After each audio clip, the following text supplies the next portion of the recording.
We are beginning this story a few years back in November of 2021. A man named David Butler, who was renovating a property, decided to take a relaxing, enjoyable night out, stepping onto the well-known and popular Bourbon Street, soaking in the pulse of New Orleans that was wrapping around him. Jazz music spilled from open doorways, mingling with laughter, and the scent of Cajun spices added to the whole New Orleans vibe. The street was buzzing. It was electric. After a long day of working, he was ready to unwind, still wearing the work clothes he had on that day. He found a bar, ordered a drink, set to enjoy what New Orleans is known for. Not long after, he caught the attention of two women, Danette Colbert and her friend. They exchanged smiles, then conversation, then drinks. Danette, although a stranger, seemed to be a local. She was approachable, very nice and welcoming, and it was nice to have some company along with the experience that New Orleans has to offer. The night blurred into easy laughter, the kind that made strangers feel familiar. David bought another round, then perception warped. David's vision wavered. The room tilted slightly, sounds stretching and distorting. A heavy, hazy feeling crept in, slow at first, then all at once. His limbs felt heavy, his breath unsteady. He became woozy, almost as if the world was getting dark. Across from him, Danette watched. The night, once full of energy, now felt like it was closing in. Could he have drank too much? Was his drink spiked? This was such an unusual feeling. Something was wrong. And you know that feeling when you're put under general anesthesia? Oh yeah, you don't have any control of your body. Exactly. Well, that's what David described he was feeling. And he knew something wasn't right. He knew he had to get back to the renovation that he was working on. Danette followed David out of the bar and insisted on helping him to get home. She signaled a cab, it was a black Suburban, and used his card for the ride, and she went along with him, making sure that he gets home safely. Oh yeah, just as any good friend would, right? Right, well, you would think. And this was the last thing that David remembers, being pushed into the unknown black Suburban. Well, about 16 hours went past when David was still passed out, and he was eventually found unconscious in his house by the property manager, who struggled to wake him up. It was as if he was in a deep sedated sleep. Oh, almost like you're coming out of anesthesia. Yeah, exactly. Confused, disoriented. And his family, they had been trying to get a hold of him, but he wasn't replying to any calls or any texts. But his messages showed the read receipt. This was strange to them, and so they had the property manager go and check on David to see what was going on. The property manager immediately suspected someone roofied him. Once David finally came to his senses, he quickly realized that he was robbed. His wallet, his wedding ring, his cell phone, and $85,000 worth of cryptocurrency were gone. And there were a few charges and ATM attempts as well. Wow. Something about this feels like she's done this before, though. It seems well practiced. It seems like if this were more of an opportunist type thing, maybe she would have hit it off with him, went back to his place, and then, either drugged him or whatever and robbed him. But it seemed like her intentions were to do this all along, being that she drugged him at the bar and flagged down a taxi. Yeah. She had some kind of formula already planned out. I don't know. It's just giving me that feeling. Yeah. So let's take a closer look at this mysterious woman known as the Bourbon Street Hustler. That's the name that she was given. And her name is Danette Colbert. She preys on the perfect victim, someone who's alone, someone easily drawn in by her charm and warmth, only to be swallowed by the darkness waiting for them. Danette Colbert was eventually found guilty of theft, computer fraud, and illegal transmission of monetary funds. However, she didn't actually serve any prison time for what she did to David. Are you serious? Her sentence was suspended. The judge let her out on probation and ordered her to pay restitution. How is that even possible? That's exactly what David was feeling too. He experienced firsthand that sickening sense of cruelty that Danette was capable of. And so he pushed for the criminal who had drugged him, had robbed him, to serve prison. He wrote a warning to the judge that now sounds even more ominous, asking, why was someone with such a history of endangering lives given yet another chance? If someone dies due to her actions in the future, their blood will undeniably be on the hands of those who allow her to escape real accountability today. I mean, come on, drugging someone is crazy. How does she only get probation? Right? It's just mind-boggling. Right, and not even 6 months after this attack happened, she walked free. David's words have come back to haunt the city of New Orleans. Well, yeah, she's back at it again. In an interview shared in February of 2025, David shared that he feels a tremendous amount of guilt over the fate who many believe to be Danette's most recent victim. He admits, every week I've searched her name since then. I knew she would eventually do this again to somebody. Jeez, unbelievable.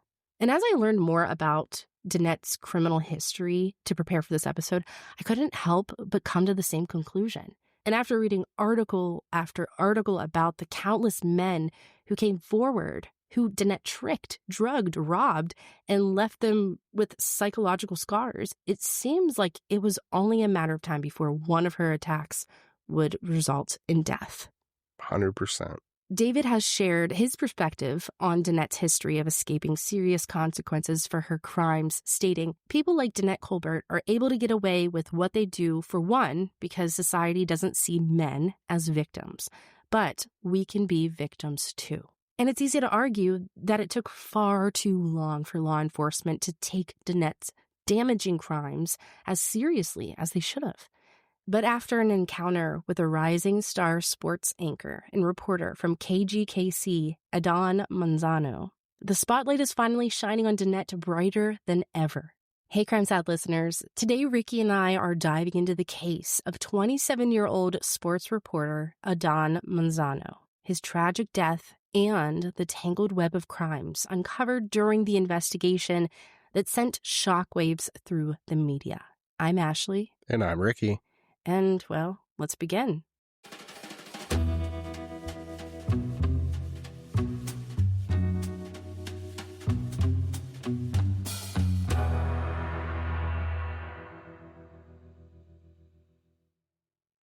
Now, I'll be honest, when I first started researching Adan Manzano's case for this episode, I had no idea how many layers there were to uncover. I remember seeing some of the headlines, but honestly, I didn't really know much about the story either.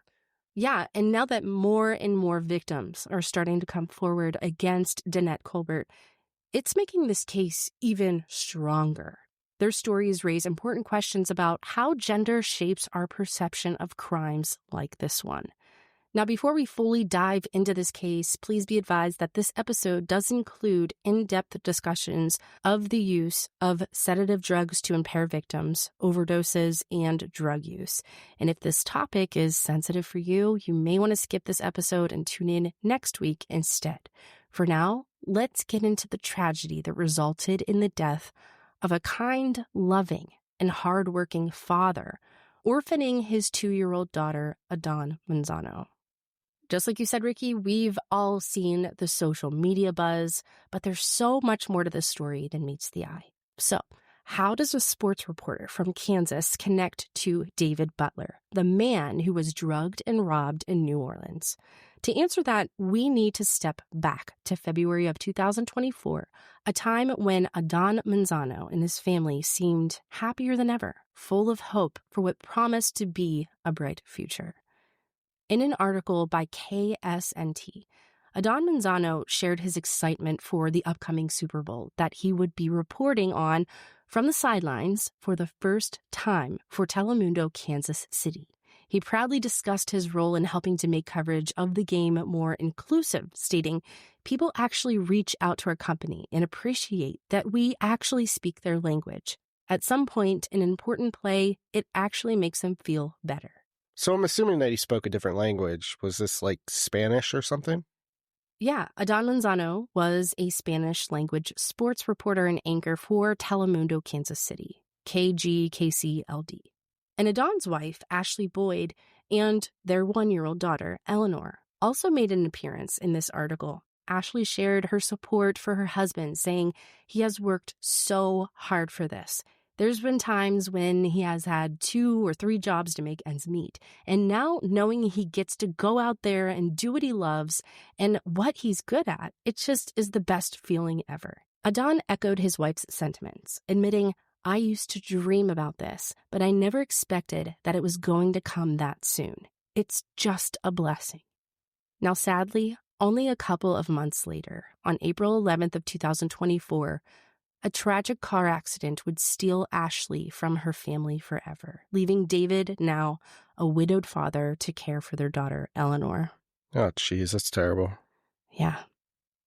In Ashley's obituary, the beloved second-grade teacher was described as the kindest, most caring, and beautiful person. Her sparkling personality was contagious, lighting up every room she entered. Ashley touched countless lives and left a positive impact on everyone she met. Ashley and Adan's family have faced such devastating losses within the span of less than a year, and it sounds like Ashley was an incredible woman who has been missed dearly since her death. I imagine the impact of that grief hit her husband and daughter especially hard. Loved ones have said that Eleanor was Ashley's entire world. Now the mother, who always kept her daughter at the forefront of her mind, was gone. Yeah, it's just terrible. I mean, imagine waking up one morning and everything's good. You have your family, you're accomplishing your dreams, goals, whatever. And then this happens and everything is just ripped from you, completely torn apart. Couldn't imagine. And he's only 27. He's so young, and now he's a widower. And oh my God. Yeah, honestly, no one would have blamed him if that kind of loss completely broke him, even just for a while. However, being the determined and hardworking man Adan was, Ashley's death pushed Adan to strive to do more to ensure that his daughter had a great life and was well taken care of, even in the absence of her adoring mother. Adan was going to do anything he could to make sure his daughter thrived. Yeah, good for him. A fellow reporter at the station, Samuel Riviera, told NBC News that Adan would ask him for advice on how to become the best father he could be and set his daughter up for a successful future. The station's creative services director, Ely Martinez, echoed similar memories, sharing Adan was always asking, "What can I do to be a better father, to do the best I can do for her?" It was very important to him that he was a good dad. And on top of always trying to grow and be a better father, Adan also continued to excel in his career. When it came time for the 2025 Super Bowl, Adan eagerly embarked on a trip to join fellow football fans in New Orleans to cover the huge event, successfully carving a name for himself as a talented sports anchor and reporter. Having moved from Mexico City to Topeka, Kansas in 2018, and going on to graduate from Kansas State University, Adan was excited to cheer for the Kansas City Chiefs as they attempted their 3rd Super Bowl win in a row. While his daughter stayed with her grandparents, Adan took full advantage of this amazing career opportunity. He arrived in Louisiana the week leading up to the Super Bowl and checked into his Comfort Suites hotel room in Kenner, a suburb about 25 minutes away from downtown New Orleans.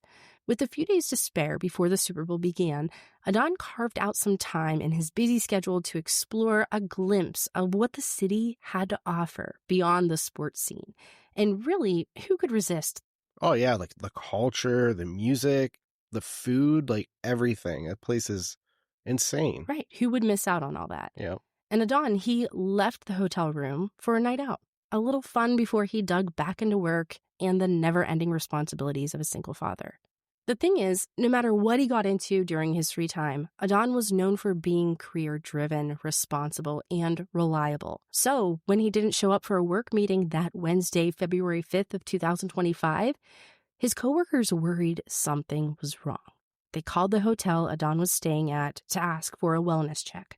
That's when hotel staff made a horrific discovery. Adan had never left his room after returning from the night out early that morning. He couldn't go anywhere, even if he wanted to. Adan Manzano was declared deceased at only 27 years old. leaving his young daughter an orphan. His lifeless body was found in his hotel room on February 5th of 2025. And the big question was, how did this happen? Adan seemed to be in good health, with no reason to suspect that he just would randomly die while lying in his bed. Clearly, Adan's family would want an explanation. Law enforcement didn't waste any time in starting their investigation. I mean, the good thing here is that I'm assuming cameras are everywhere, especially in a hotel, so there has to be some answers. Yeah, that's true. Now, according to investigators, Adan's body showed no initial signs of trauma. So how could someone who seemed totally fine and healthy the day before die so suddenly? Was it a hidden health issue, death due to natural causes, or was there a more sinister reason that the young reporter's life was cut tragically short? Could it be murder? Well, considering that Adan Manzano was a well-liked young man, states away from any enemies he might have made during the years he spent in Kansas, this case could have easily gone on to be a puzzling mystery that left detectives and Adan's loved ones on a never-ending scramble for answers. His body was sent for an autopsy, which they hoped might have provided them with some much-needed insight, but the results wouldn't be delivered instantly. The investigation had to move forward. In the meantime, detectives explored other avenues that might grant them answers. Thankfully, they didn't have to look far for their first clue. As you mentioned, Ricky, surveillance cameras were monitoring the comfort suites that Adan was staying in, and it offered them a glimpse into the final moments Adan spent outside of his hotel room, or so they hoped. As we often know, the presence of surveillance cameras isn't a surefire guarantee that any footage was captured. We've all seen plenty of cases where, surveillance cameras, they failed to capture the exact location, or maybe they're a little blurry. You can't even make out what you're even seeing. Yeah, exactly. Or there's some times where footage is just completely erased before investigators even get to view it, or cameras weren't even working in the first place. Well, this time investigators were in luck. The surveillance footage from the hotel caught some of Adan's final steps, leading up to him returning to his hotel to settle in for the night, unaware that he would never walk out of that door again. Based off what I saw in the footage, Adan doesn't appear to be in any sort of pain or distress when he arrived back at his hotel room after his night out. Of course, that's just my opinion, but to me, his stance looks relaxed, casual. There are no glaring, obvious signs that something is desperately wrong. But I'd argue the most interesting thing about the footage doesn't have anything to do with Adan's behavior at all. Rather, it's the fact that he's not alone. Yep, that was going to be my question. Yeah. That Wednesday morning, Adan was with 48-year-old Danette Colbert, a woman well known to be bad news. Surveillance footage later showed Danette leaving alone without Adan. And after that, records showed that his credit card was used multiple times. And when detectives searched her home, they found Adan's missing credit card that was used and his phone, along with narcotics and a stolen firearm. Which should be a giant red flag. Right. Now, investigators, they don't believe that the firearm played a part in Adan's death. However, the substances found in Danette's house are being called into question, especially after a preliminary toxicology exam found benzodiazepine, a depressant known to be used in robberies to induce amnesia, in Adan's body. So Xanax. Yeah, benzodiazepine is commonly sold under the brand name Xanax and can be used to treat anxiety, panic disorders, and anxiety caused by depression. Adan didn't have a prescription for Xanax or any other depressants. But by now, maybe you can guess who did have access to a supply of Xanax. Colbert the culprit. That's what they should call her. That's right. Investigators found Xanax in Danette's home.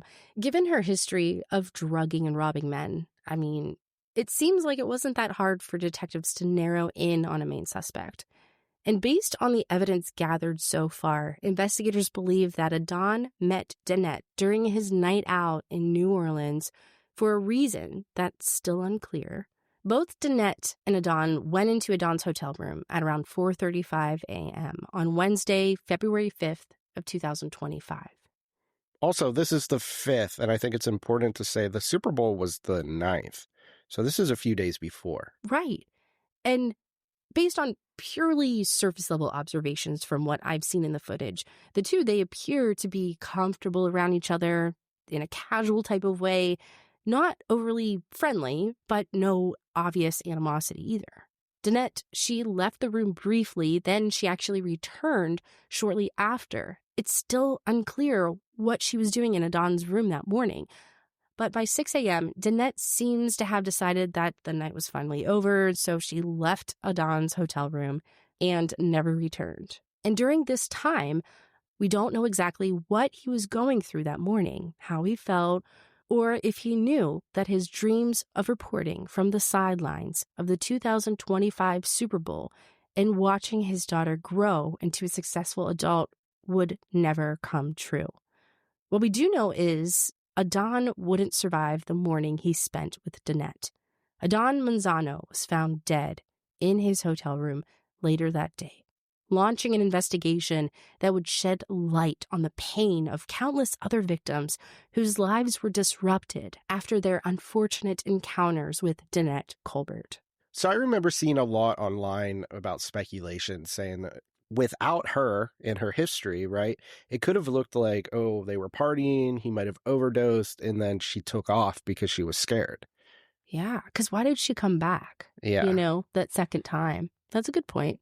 I think that's what's going to make this investigation a little bit more complex. With her history, yeah. Yeah, with her history, it makes it more complicated for sure. It didn't take long for investigators to learn that Danette had a long history of committing crimes that were eerily similar to what Adan appears to have gone through during his final hours spent with Danette. In fact, at the time that Danette met Adan, she was out on parole after having been found guilty of charges, including theft and credit card fraud back in 2023. So she was still under legal supervision. Yeah, when she encountered Adan. Oh my gosh, she didn't even take a break. No. Danette's life of crimes date back much further than that, though. Just to name a few, among a whirlwind of accusations and charges, Danette pleaded guilty to charges brought against her in 2016 and was sentenced to 5 years of probation for another case in 2018. In 2022, two unrelated men accused Danette of drugging and robbing them on 2 separate occasions in Las Vegas. Danette was arrested, and she faced felony charges of grand larceny and administering a drug to aid in a felony crime for the crimes that she was accused of in Las Vegas. But ultimately, the charges, they were dismissed because the victims did not want to testify in court. See, to me, this is where they dropped the ball, because these are multiple occasions where she drugged someone, stole from them, got a slap on the wrist, and she just continued on. Of course, it escalated to a point that hopefully now blows up in her face. Right. I mean, it's eerie to think about how a conviction in Las Vegas might have saved Adan's life. Yeah. Administering drugs to aid in the commission of a crime is a Category B felony in Nevada, which can land a defendant between 1 to 10 years in prison. While grand larceny charges in Nevada are classified based on the value of the property stolen, resulting in a prison sentence that ranges anywhere from 1 to 20 years. And it is possible that if Danette had been convicted of both charges, she would have still been in prison by February of 2025. And Adan might still be alive today to share his frustration over the Kansas City Chiefs' 2025 Super Bowl loss today. It's just insane to me. And then I had a group of friends in high school who painted a giant penis on a football field and got 3 months in jail. Right. Like comparing that to what Danette has been doing to these men. Exactly. Like she was caught stealing and robbing multiple times. I think in the high school case that I'm talking about, they drew a penis on a football field and then they got caught stealing like a World of Warcraft card at Walmart and the judge came down on them hard. It just blows my mind that it was dealt with like this. Right. Her pattern of drugging and robbing men, along with the fact that some victims in the Las Vegas cases did not testify, possibly due to fear or shame, raises the question of how many more victims could there be? The accusations in the Las Vegas cases Though the victims refused to testify, they at least filed police reports. And honestly, I wouldn't be too surprised if there weren't a handful of men out there that are just too ashamed to come forward and admit that this happened. Like the fact that they have to say, okay, I was swindled by a woman who I thought was interested in me, and then I was taken advantage of and robbed or whatever. That's a lot, for a lot of guys to even process and then to tell people about. Yeah, it honestly so sad that some men or women, but mostly men, feel like they can't come forward because of that. Like there Yeah. shouldn't be any shame in that, because at the same time, it's still a crime. Like you're being drugged, you're being tricked and conned into this situation that you didn't even want to be in the first place. You're being taken advantage of, and it's not your fault because you didn't see it coming. And this person comes at you and they're bubbly and showing the side of themselves that is, it's fake. It's just a facade. Yeah, 100%. On the other hand, since news of Adan's death has become more widespread, more victims have come forward to share their stories, with several claiming that detectives didn't do anything to help them get justice, even after they filed police reports. Jason Egala has shared his story of a night out in New Orleans with his nephew back in October of 2021. He says that after suddenly becoming alarmingly disoriented, he requested a ride from Uber. A woman claiming to be the Uber driver conned him into handing her his phone and discreetly swapped it out for a decoy, a trade he didn't even notice until the next day. The thief managed to change all of Jason's passwords, got a credit card and a loan out in his name, and stole $15,000 from his crypto account. Holy cow. And when the decoy phone rang unexpectedly, Jason answered it, and it was connected to Eric Mall. Eric shared a tale that mirrored Jason's experience with the supposed Uber driver. After stealing thousands of dollars from accounts that were linked to Eric's phone, the perpetrator had given Jason Eric's phone so she could get her hand on Jason's accounts. Both men filed police reports shortly after the crimes took place. And according to Jason and Eric, despite repeatedly trying to follow up with the New Orleans Police Department, they never heard back from them. No one would help, Eric explained. That's the darkest it got for me. Yet among the many victims that have come forward about being targeted by Danette, one case stands out as being the most disturbing. It appears possible, at least, that Adan isn't the first life Danette selfishly stole. Whoa. 55-year-old John Jenkins traveled from his home state of Maryland to New Orleans in December of 2024 to watch a football game with his friends. However, he never made it to the game, prompting his friends to request a wellness check. John's lifeless body was found in his hotel room in the French Quarter. Despite John's family telling police that some of his property was missing, John's death was determined to be the result of accidental cocaine and ethanol toxicity. However, given what happened to Adan, detectives are now investigating the possibility that Danette was involved in John Jenkins' death. Well, if it turns out that Danette did kill John by drugging him, that's really heavy stuff. Yeah, because it opens the door to the possibility that there might be other victims out there whose murders were mistaken for accidental drug overdoses. Yeah, take a look at all the cold cases. Perhaps we'll simply never know how many victims have been harmed by Danette. Still, I think it's safe to say that the coverage of Adan's death has brought much needed attention to this issue. Men who had stayed silent up until recently have come forward about the horrible things Danette had done to them. I wonder if hearing about other victims has made Danette's victims feel less alone, giving them the strength to share their awful experiences. Maybe they feel less shame about it. Yeah, I would think so. And honestly, you shouldn't feel shame. Like, come together. If this happened to you, speak out. Let's bring this lady down. Like, screw her. Yeah. And since this is such an important topic, we want to take some time to go over the issues of drink spiking and drugs used to incapacitate people. Even if the drugs given to an unsuspecting victim don't lead to murder, being drugged for any reason is such a harmful, dangerous experience to go through that it shouldn't be dismissed or ignored. Studies show that most people underestimate the risk of having their drink spiked. The motives behind drink spiking are often overlooked as well. While substances like roofies are commonly referred to as date rape drugs, with sexual assault accounting for approximately 1/3 of incidents, perpetrators may also drug victims for other reasons, such as felicitating robbery. Paired with a general unawareness of the chances of being drugged, the initial warning signs that someone has been drugged sometimes go unnoticed or dismissed, as they're often similar to the effects of excessive consumption of alcohol. Symptoms typically start about 15 minutes after a victim is drugged, and it can last for several hours. Signs to look out for include feeling drunker than expected, woozy or out of it, confusion, trouble breathing or speaking, memory loss, loss of inhibitions, nausea and vomiting, drowsiness, muscle spasms or seizures, loss of consciousness, an unusually long or severe hangover despite drinking little to no alcohol. Xanax, the drug that was found through the toxicology exam done the day after Adan Manzano died, stands out as a drug that can be especially dangerous in higher doses.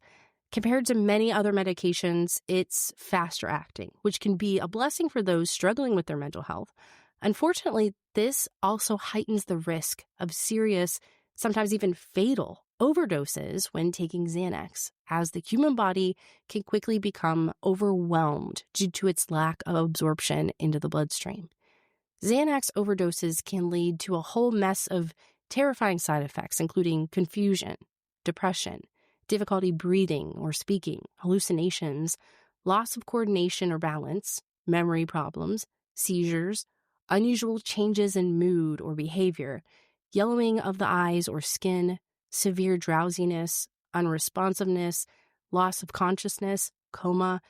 To add to the danger, mixing Xanax with certain drugs or even alcohol will increase the risk of a fatal overdose. Something important to note, since Danette seems to have preferred to target men who have been drinking, making them especially vulnerable victims.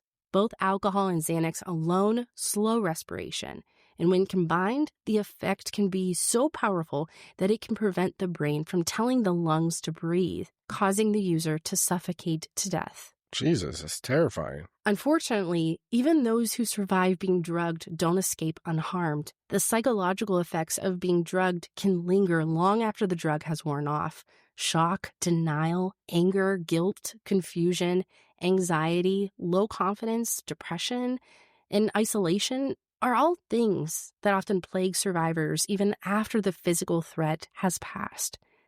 In an article discussing the emotional toll of being drugged, Elijah Mayday spoke out about a separate incident in which he was drugged and assaulted by a different woman. Reflecting on the experience, he described, "It is embarrassing and shameful," admitting, "I never told anyone else about it, simply because I'm a guy." She was tiny, and at 6'1", I felt like I should have been able to stop it.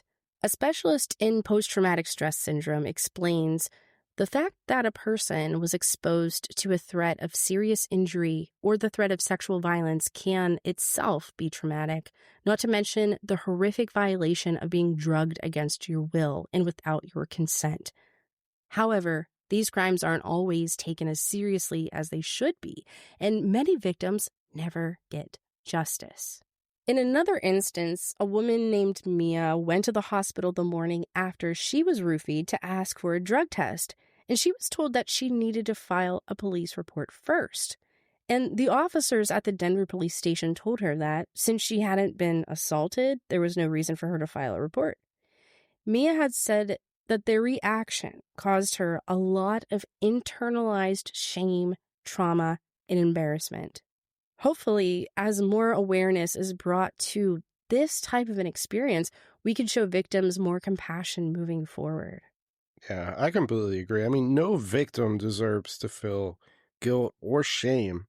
That belongs solely to the perpetrator of the crime. Right.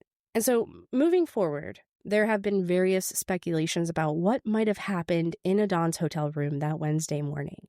One theory is that Danette drugged Adan with the intentions of robbing him, accidentally killing him in the process. Another is that Adan bought drugs off Danette and died of an accidental overdose. However, at this point, we simply don't know what occurred between the two, and we must be careful not to let speculation lead to spreading misinformation that could be harmful, especially out of respect for the victim's family who have been through enough already. Regardless of the exact details, it seems safe to assume that Danette had something to do with Adan's death. Danette was arrested on February 7th of 2025, just days after Adan's death. Despite Danette's attorney arguing that she isn't a flight risk and shouldn't be judged based on her past crimes, on February 25th, Danette was denied bond. And at the time of recording this episode, Danette is facing charges for purse snatching, illegal transmission of monetary funds, bank fraud, computer fraud, and robbery. She has yet to be charged with Adan's murder, but investigators have said that there may be more charges to come. Yeah, I mean, hopefully. On March 6th, Louisiana Attorney General Liz Murrell's office filed the habitual offender bill in Orleans Parish Criminal District Court, meaning that prosecutors, they are seeking to enhance Danette's sentence due to her prior criminal record. In Louisiana, the habitual offender law, also called the multiple offender law, allows the state to seek harsher penalties for defendants who have previous felony convictions. If the court grants this request, Danette could face a significantly longer sentence than what she would normally receive for her current conviction, potentially up to 20 years to life in prison. Good. This type of filing is commonly used to target repeat offenders and is at the discretion of the prosecution. It doesn't automatically mean a longer sentence, but it still gives prosecutors leverage in sentencing negotiations or trials. Adan's cousin set up a GoFundMe to help pay for Adan's funeral expenses, which raised $13,690 before being closed to new donations. On the GoFundMe page, the Manzano Aguilar family shared, Adan was a kind, loving, hardworking person who touched the lives of many with his warmth and generosity. He was a dedicated sports reporter and a true fanatic at heart. His passion for sports and storytelling connected people from Kansas City all the way to his home in Mexico. Through his work, he brought communities together, sharing the excitement, emotion, and love for sports that he held so dearly. His sudden departure has left our family devastated. It's tragic that Adan Manzano lost his life as it was heading in such a positive direction, devastating his family so soon after the loss of Ashley, leaving little Eleanor to grow up without either of her parents physically there to care for her or support her. However, I do think his death sheds light on an interesting and complex topic that should be discussed more openly. It seems that there are still people who are dismissive of victims who have been drugged, and male victims in general, especially in cases where the perpetrator is a woman.